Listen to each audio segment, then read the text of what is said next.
वालेकुम। मैं उज़मा शाकिर तेलंगाना स्टेट की जनरल सेक्रेटरी हूँ कांग्रेस पार्टी की।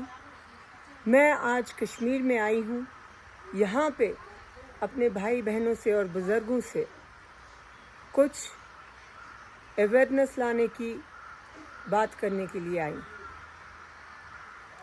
जैसा आप सबको पता है, यहाँ पे इलेक्शन मोमेंट है और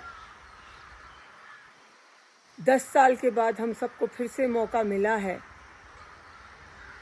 कश्मीर में डेवलपमेंट लाने के लिए, कम्युनिटी को आगे करने के लिए, यहाँ की आवाम की बहबूदी के लिए। अगर आप देख सकते हैं, एमपी इलेक्शन में कई पार्टीज़ उठी। फॉर एग्ज़ाम्पल इंजीनियर रशीद की पार्टी। जब इंजीनियर रशीद एमपी इलेक्शन में जेल में थे, उसके बाद वो जीते और उसके बावजूद भी उनको नहीं छोड़ा गया, वो जेल में ही थे। और तब उन्होंने 27,000 रुपये स्पेंड करके इलेक्शन जीता और वो भी लोगों से पैसे जमा करके, चंदा करके वो इलेक्शन जीते हैं। और अब इंजीनियर रशीद के पास इतने सारे पैसे कहाँ से आए? क्या वो पूरे कश्मीर में इलेक्शन लड़ रहे हैं?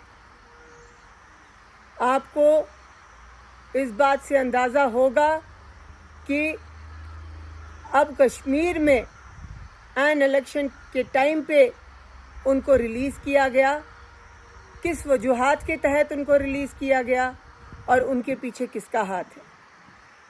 बीजेपी के जो जम्मू कश्मीर के इंचार्ज हैं रविंदर राणा, उन्होंने अपने वर्कर्स को एक चिट्ठी में ये भी लिखा, रविंदर राणा ने ये भी लिखा कि आप लोगों को जो है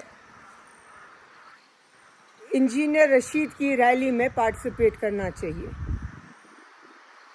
रविंदर राणा की ये लेटर है, आप देख सकते हैं, जिसमें रविंदर राणा ने वाज़ह तौर पे अपने वर्कर्स को लिखा है कि आपको इंजीनियर रशीद की रैली में भागीदारी लेनी चाहिए। तो इसका क्या मतलब हुआ कि ये भी बीजेपी की बी टीम है।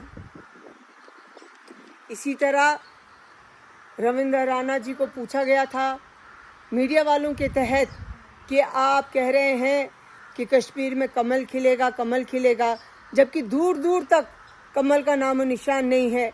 बीजेपी को कश्मीर में कोई भी सपोर्ट नहीं कर रहे हैं। तो रविंदर राणा का ये बयान था, कमल अगर नहीं खिलेगा तो बल्ला तो रहेगा। समझ आई आपको मेरे कश्मीरी भाइयों बहनों? मैं किस तरह आपको आगाह करना चाह रही हूँ कि अपनी पार्टी भी बी टीम है बीजेपी की।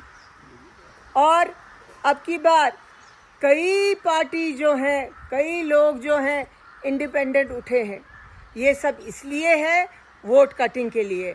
हमारे यहाँ वैसे ही बरादरान हैं जो एमआईएम के एमपी हैं, वो सिर्फ तेलंगाना में ही 7 सीटों पे इलेक्शन लड़ते हैं, उससे बढ़कर नहीं लड़ सकते।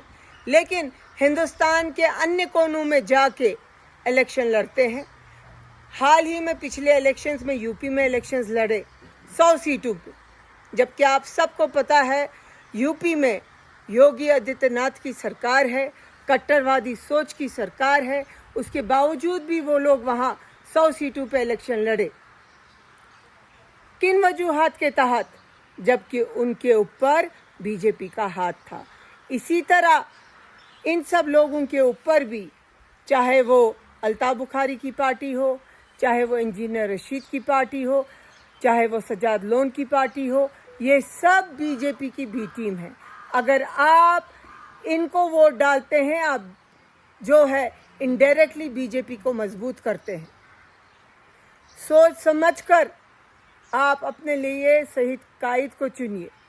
जहां अब इस इलेक्शन में एनसी और कांग्रेस का गठबंधन है, जहां जहां एनसी के कैंडिडेट्स उठे हैं इलेक्शन में उनको जिताइए, और जहाँ जहाँ कांग्रेस के कैंडिडेट्स हैं कांग्रेस के हाथ से हाथ मिलाइए और कांग्रेस को मजबूत कीजिए, क्योंकि इन्हीं दो पार्टी से जो है जम्मू कश्मीर का उद्धार होगा, डेवलपमेंट होगा, अवाम को जो है यूथ को नौकरी मिलेगी, ये चर्स और गांजे का धंधा ख़त्म होगा, क्योंकि ये घर घर में जो चर्स और गांजा घुसा है ये कश्मीर को जो है तबाह व बर्बाद कर देगा।